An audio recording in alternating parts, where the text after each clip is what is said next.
Hey everyone, Ammo here for another Roguelands guide. This one's gonna be pretty short. Oh, also I messed with the ship a little bit, as you can see. Made my little art gallery. I'm still working on it. I have to do stuff down here, spread this out, move all this stuff around. But I made the art gallery, isn't it pretty? Anyway, it's gonna be a short one. We are going to talk about grinding. What I like to do to grind. There's three resources in the game you're probably really going to want to grind for. It's money, cash. You're gonna need lots of cash. Not so much scrap metal. All that kind of goes in with cash. Also, not so much world fragments. You get those come along pretty easily, especially with your drones down your hard at work. Which hey, you get that's what the money is for, right? And you upgrade your drones. Also, item experience and your character experience. So let's just start off with the first one. Let's go with money. For money, I personally like to go to the ancient ruins. That's where I like to go to farm money. At the ancient ruins, there's a fair number of enemies, and most of them aren't too bad. You got the relic fish could be the problem. They give you a nice bit of drops. This character is obviously really overpowered for non-challenge level runs, but I'm just showing you the idea of what you get from these places while you go here. Also, watch out for these little tower things, little pylons. They're a big part of why I do this place for money. You touch them, they give you some scrap metal, which sells for 2 credits each, so you get twice as much money as you get scrap metal from them. But also, if you touch them, a worm pops out. Let's see if I can find one real quick. Give me a worm.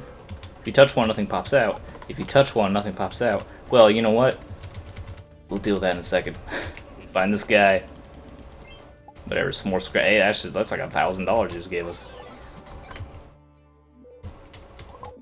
Get your chest. Of course, you want to mine all your stuff. Actually, I do need galactite.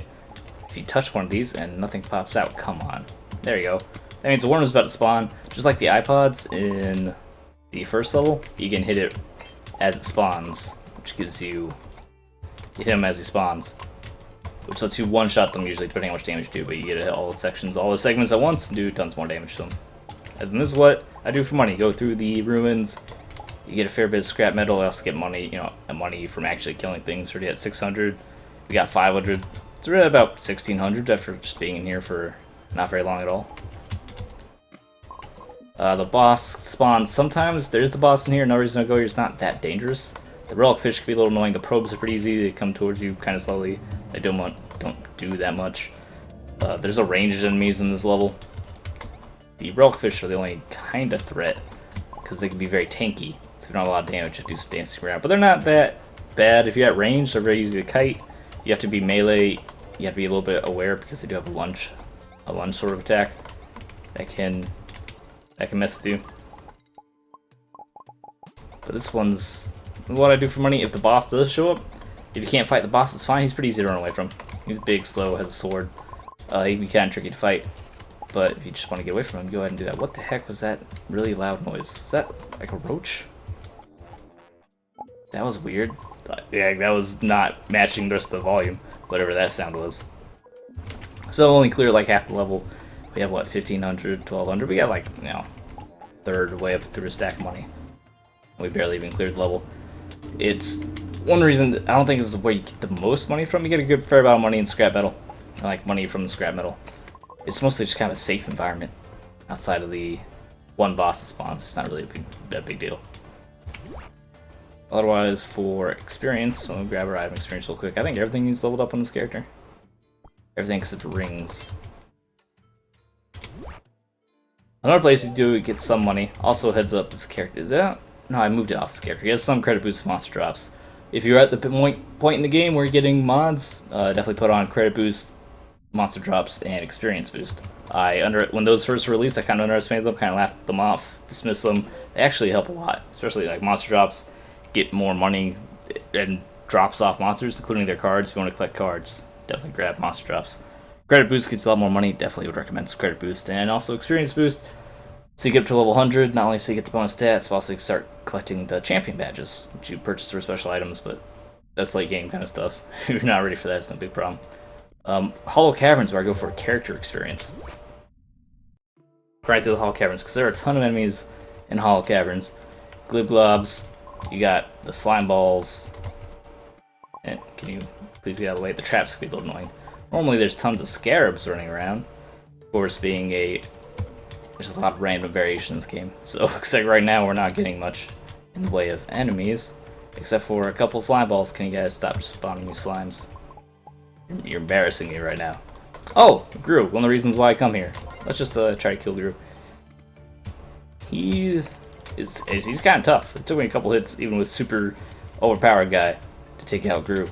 He's one of the reasons why I come to the caves for experience, because he gives out way more experience. He gives out a ton of experience for where you find him in the game. I know last time I killed him with a character kind of low level, like mid-level character. I got like 3 or 4 levels off him. Say, no, this is where it's supposed to. There we go. Now, this is what it's supposed to be like. You're supposed to have these flying enemies just coming at you from all angles all the time. Here we go. Now this is more what I'm talking about. Other than that is what makes the caverns really good for experience. You have lots of enemies coming at you.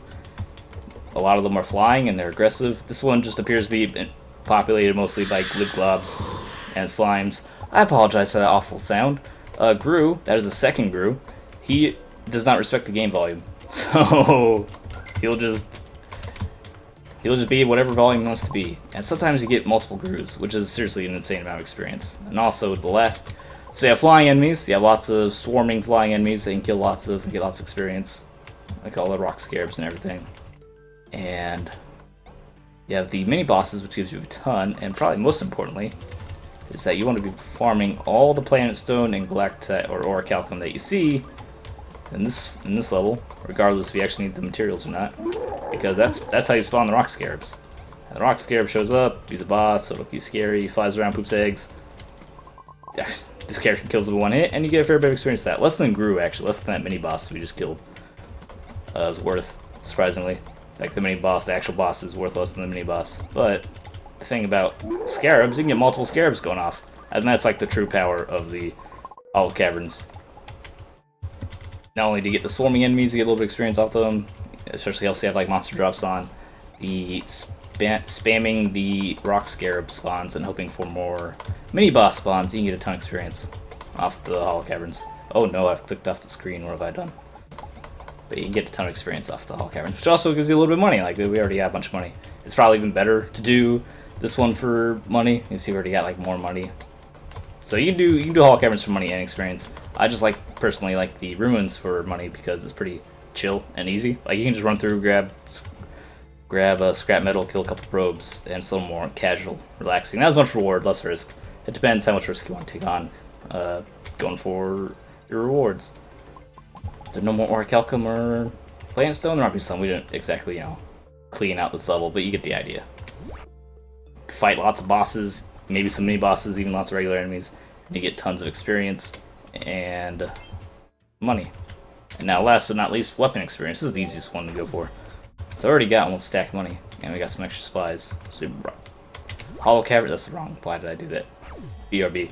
Okay, so Hollow Caverns and Hollow Caverns for money and experience, and Ancient Ruins if you want a little less money, a little less risk. It'd be kind of it's kind of easy level, at least I think, because none of the enemies have range, and they're all kind of predictable, and aren't particularly scary. And the worms, you can just one-shot if you line up right. The Demon's Rift, which is a bit of a later game level. You have to work your way through like the volcano and the Bifrost and the Plaguelands to get here.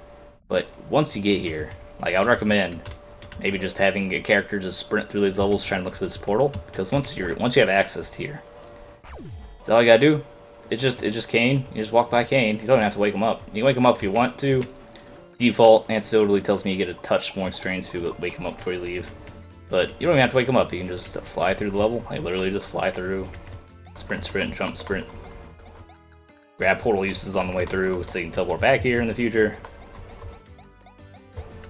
Grab the caches if you feel so inclined. A little bit extra money and experience. And then, boom, go back to Demon's Rift.